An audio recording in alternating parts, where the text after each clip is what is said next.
I don't want to hear it. Well, listen anyway. Margie, no. I won't let you work in Mr. Honeywell's office. Of all the idiotic, scatterbrained things I've ever heard of, absolutely and positively no, and that's final. See? I didn't miss a word. Good. Then you know the answer. For the first time in a year, Mr. Honeywell has room for a new secretary, but your daughter isn't good enough. I've brushed up on my shorthand, and I can type, too.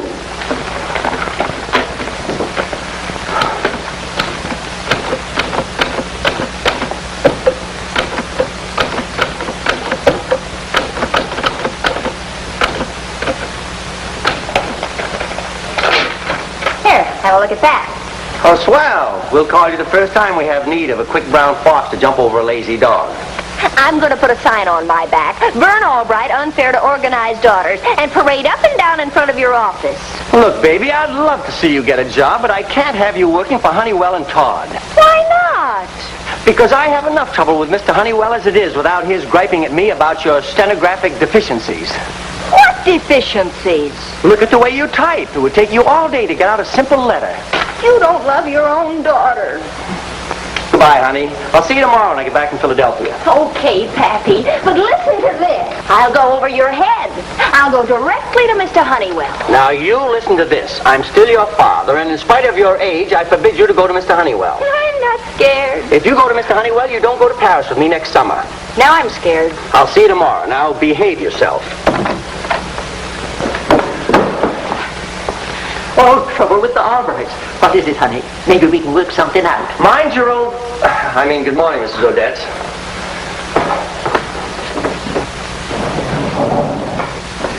Tell me, honey, what's he told you not to do that you're going to do anyway? He says if I go to Mr. Honeywell for a job, he won't take me to Paris next year. Oh, well, that's different. I don't blame you if you wanted to go to Paris. That's where I met the first great love of my life. A handsome young Frenchman? Yes, his name was Pierre Smith, and my name was Fifi Odette. Oh, were we a couple of crazy, mixed-up, phony American tourists? I'll see you later, Fifi.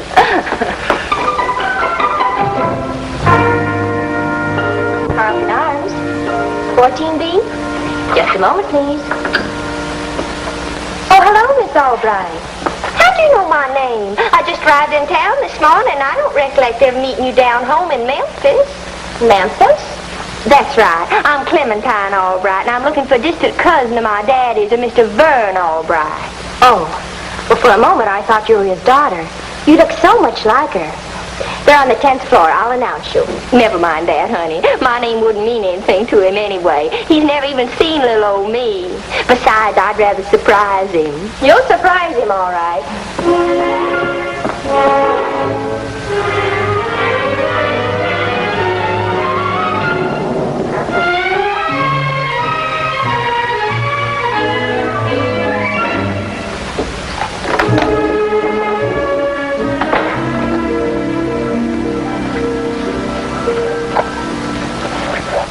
You almost fooled me for a second. What's the caper? I beg your pardon, ma'am? Oh, cut it out, Margie. You can tell me. What are you up to? I'm afraid I don't understand, ma'am. I'm looking for the Albright apartment. If you don't want to let me in on it, all right. But stop pulling my leg. You know perfectly well you live right in there.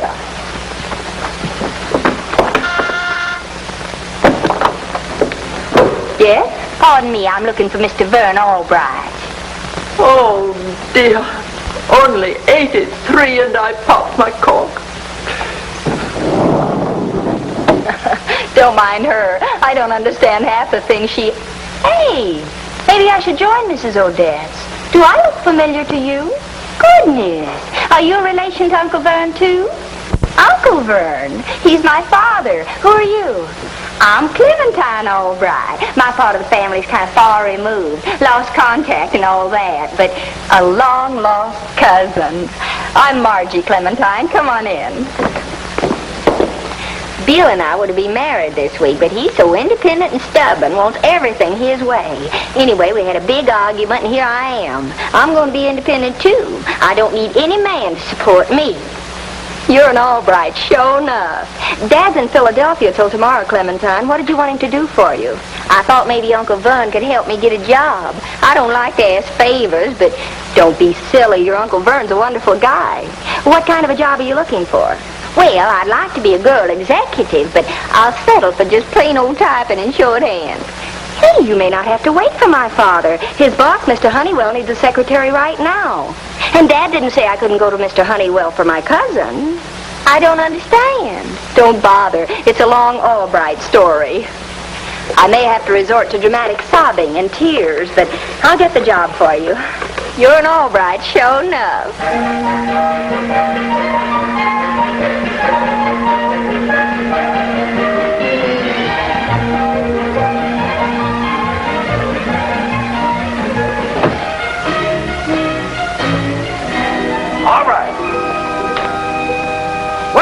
Albright, and have I got a surprise for you? No kidding. You're going to retire and make me president. Don't be ridiculous, Albright. When I retire, I'm going to find a worthless young nephew to be president and make your life miserable. Oh, very humorous. Now, what's the surprise? I hired her, my boy. She's now my secretary. I told her not to ask you for a job. She didn't ask me. She didn't ask you? Well, then who did ask you? Margie asked me. Margie didn't ask you, yet she did ask you. Mr. Honeywell, are you getting soft-headed? What's your language, Albright? You can be replaced by an electronic computer. Mr. Honeywell, did you or did you not hire Margie? No, I hired your niece, Clementine. My niece, Clementine? A distant relative from Memphis. Come on, Albright, to see the family resemblance. Clementine?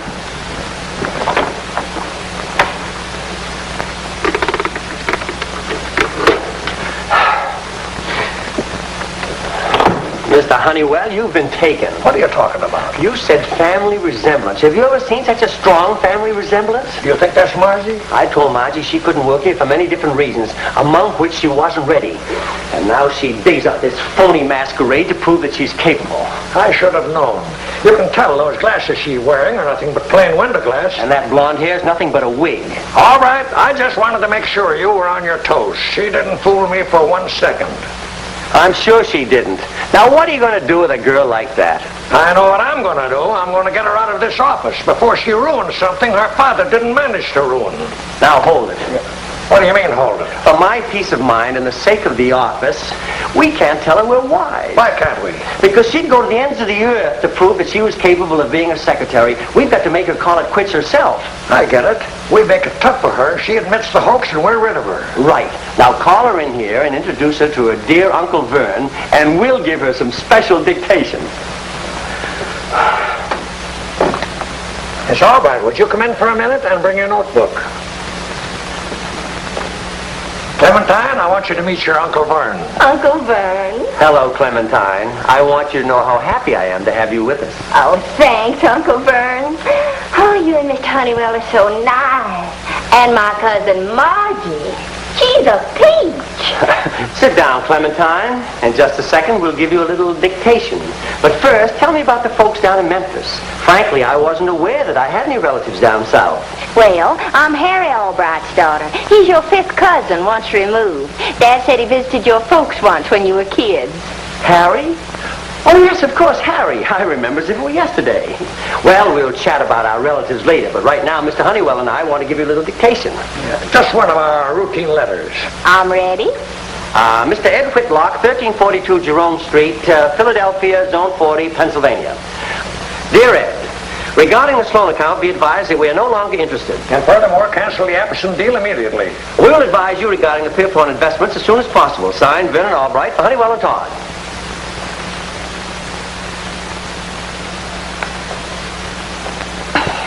Anything else? No, Clementine. I think that will do the trick. And Miss Albright, get that off right away. Type it immediately, huh? Yes. I must say you gentlemen dictate faster than anybody I ever heard before.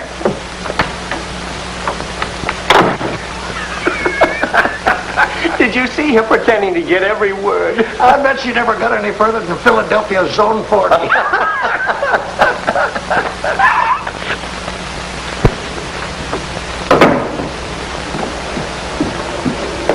You've got to give her credit, Mr. Honeywell. That's a pretty good disguise. In about 15 seconds, Clementine Albright, alias Margie Albright, will be in here with a sad look on her face and some blank paper and admit everything. Oh, Uncle Vern, you and Mr. Honeywell are so nice. And Cousin Margie's a peach. I'm a little rusty, but I think I got all of it. Every single word, just as we dictated it. Every word, all right? Yes, and no misspelling. Anything else? No, Clementine. That will be all. How did she do it? I don't know. How can a girl type that fast when only yesterday she couldn't type at all?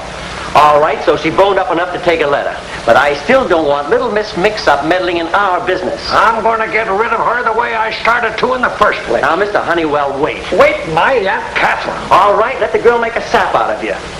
She didn't make a sap out of me. I guess she did at that. What's your idea? Well, we can let her think she's getting away with it. Then tonight, when she comes home from work, we'll be waiting there. I see. We'll needle her until she breaks down. Right. Nobody can make a sap out of George Honeywell. It's going to do me good to watch her squirm. We'll show her. When I'm behaving and my father thinks I'm not, I've got a right to get even. Oh, and don't forget the phone call. That really ought to confuse them.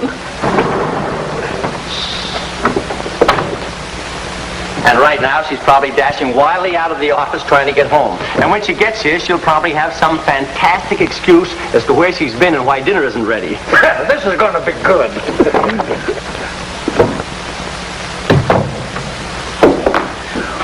Oh, I just love to watch this. I'll give you a full report. Sit down, Mr. Honeywell. Here she comes now. Running, just like you said. Oh, Dad. Sorry I'm late. Hi, Mr. Honeywell. What are you looking at me like that for? Just marveling how two girls can look so much alike. You and Clementine, I mean. Oh, then you've met her. Isn't she nice? Yeah, she does sort of resemble me, doesn't she? A little too much, if you ask me. Margie, when are you going to realize that you can't make silly fools out of Mr. Honeywell and me? Oh, I don't know what you're talking about. I'll get it. Hello? You do all the talking. I'm just here for effect. Oh, hi, Clementine. Okay, Clementine, got it. Hotel Lawton. We'll get together as soon as possible. Oh, I'm glad you like your job. Bye. I don't know what's gotten into you two. You sure are acting funny. Well, I better dash down to the delicatessen and get something for dinner. She's even got the phone bluffing for her. Just a minute. Hello, desk. Get me the Hotel Lawton.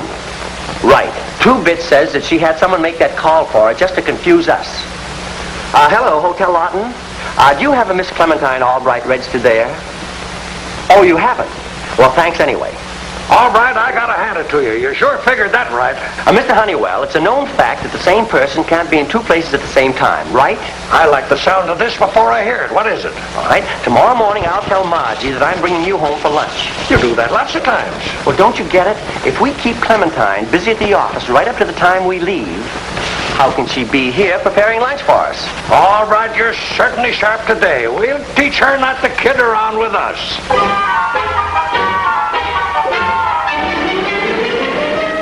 You think she'll go along with it?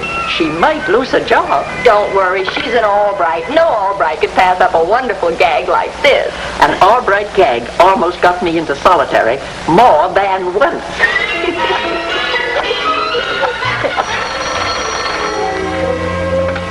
Hello? Hi, Clementine. This is Margie. I want to ask you to do me a favor. Anything, honey, anything at all. I'm so excited. I just got a telegram from Bill. He's coming tomorrow night. He's apologized. We're going to be married. I'm just dreading telling your daddy and Mr. Honeywell, but I'm quitting my job right away. Honey, sit yourself down and listen. You can at least keep your job till tomorrow. It's a complicated story, but I'm going to give you every detail. I want you to help me keep a male Albright from getting the upper hand over a girl Albright. What do you say?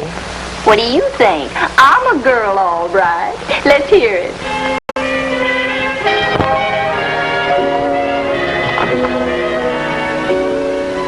12. Everything set? Yes, the cab is waiting and the driver knows every traffic policeman in town. We'll be there before Clementine can get down in the lobby. Miss Albright.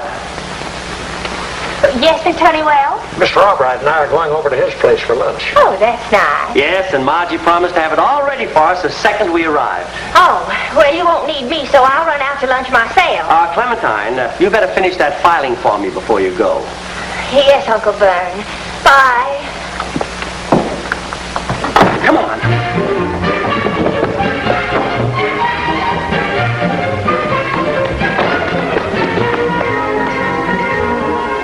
Thanks, Clementine. They're on their way. Margie, aren't you afraid you've overplayed your hand? They'll have to know something's up when they find you here. Yes, I know. But just about when they're deciding Clementine is real, they'll find proof that she isn't. Proof? Uh-huh. Just at the right moment, they'll find these. Hey, you'd better be on your way. They'll be here any minute.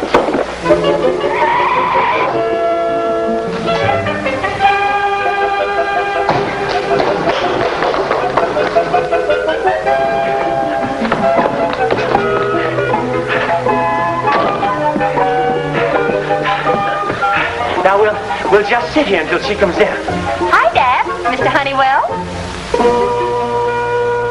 I've got tomato juice, onion soup, a nice green salad, and sirloin tips.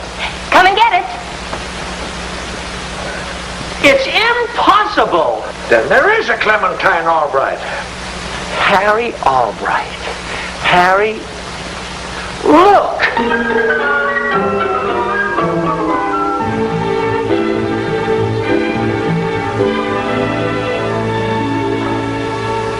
But how did she get here ahead of us? I don't know. I thought that was a post office helicopter that passed us on the way. Mr. Honeywell, this is war.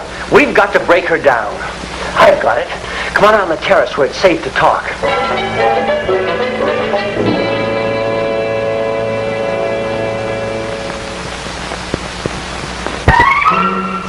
All right, Margie. I'm sure glad you warned me ahead. Oh, one more thing. They should be really panting when they reach the office. They left here on a dead run, trying to beat me back, I guess. Right. Bye.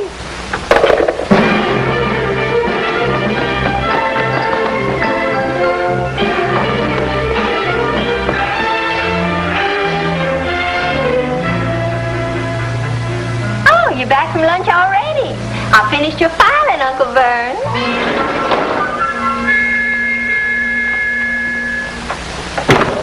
How does she do it? I wish I knew. There ought to be money in a thing like this. Well, we'll find out how she does it after we get her on the hook. Now, this is your big moment. All you've got to do is play it straight.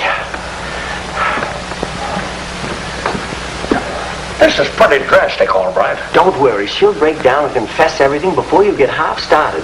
Or do you want her to have the last laugh? Nobody gets the last laugh on George Honeywell. Let's go. Clementine, may I be the first to congratulate you? Congratulate me? Yes, and as your uncle, I want you to know I mean this sincerely. Blessings, my child. But I don't understand. Tell her, Mr. Honeywell. Clementine, my dear, I know there's a vast difference in our ages, but ever since you walked into my office, I've had it here. Indigestion. No, my dear, love. Love. The kind that starts at the soles of your shoes and works its way right up and pops out of your collar. Ask her, Mr. Honeywell. Ask her the question. Clementine, darling, will you marry me? Oh, Mr. Honeywell, just what I've always dreamed of. Man, a sweet old millionaire, I could be mother and wife, too. I accept. Clementine, you didn't let him finish. He was going to say that we'd all meet up to my place, and then you two would elope to Maryland. Doesn't that change your mind? Oh, no, it's wonderful. Let's make it 7 o'clock. Mrs. George Honeywell. Congratulations. You old darling. Oh, you old darling, you.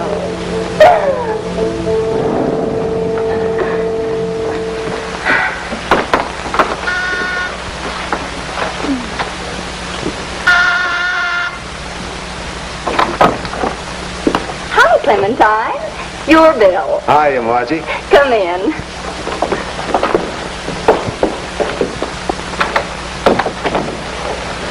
I've told him all about you, and about everything else, too. Are you willing to help us?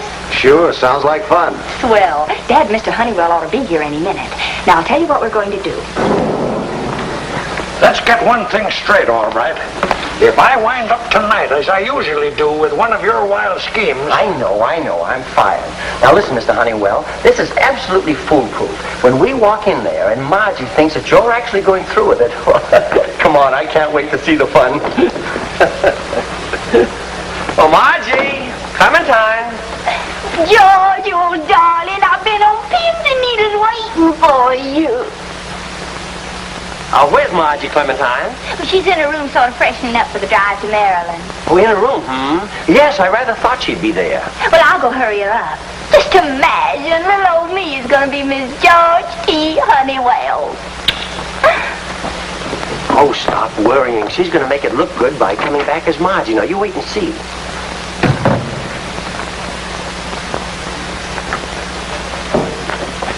Now, you know what to do. What do you want to do? Call it off and give her the last laugh? No, I've seen it this far. I'll see it to the end. Hi, honey. Been in your room all this time? Well, I wanted to look nice for the wedding. Congratulations, Mr. Honeywell. Golly, wouldn't it be awful if Clementine changed her mind? Dreadful. Do you think she might change her mind, dear? Of course not. She thinks Mr. Honeywell's wonderful. Oh, I'll get it.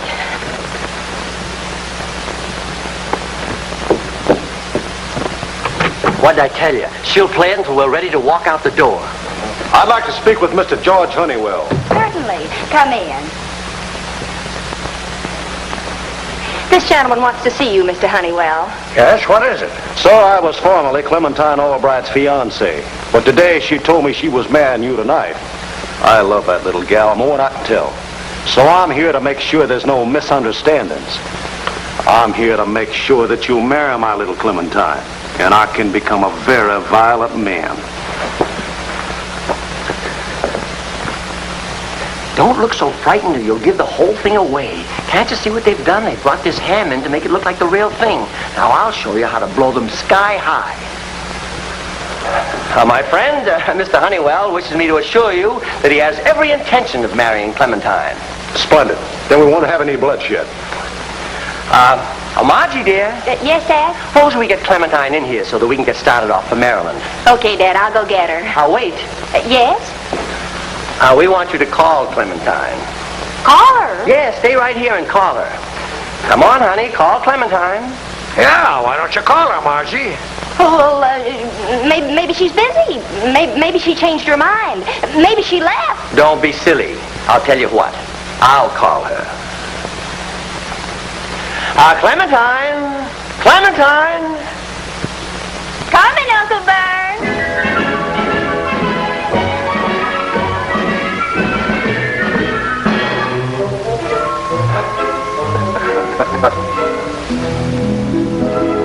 Well, what do you say, Dad? Let's all go to Maryland so Clementine and Bill can get married as scheduled. You mean?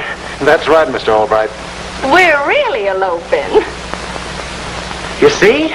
Everything worked out okay after all. Mr. Honeywell, where are you going? With one of them, I had a chance.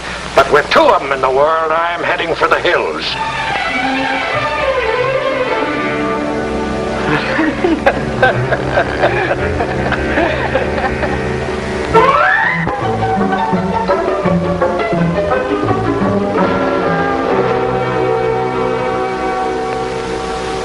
So I made a little mistake. You see? Even when I behave myself. I end up in the soup. Well, that's my little Margie.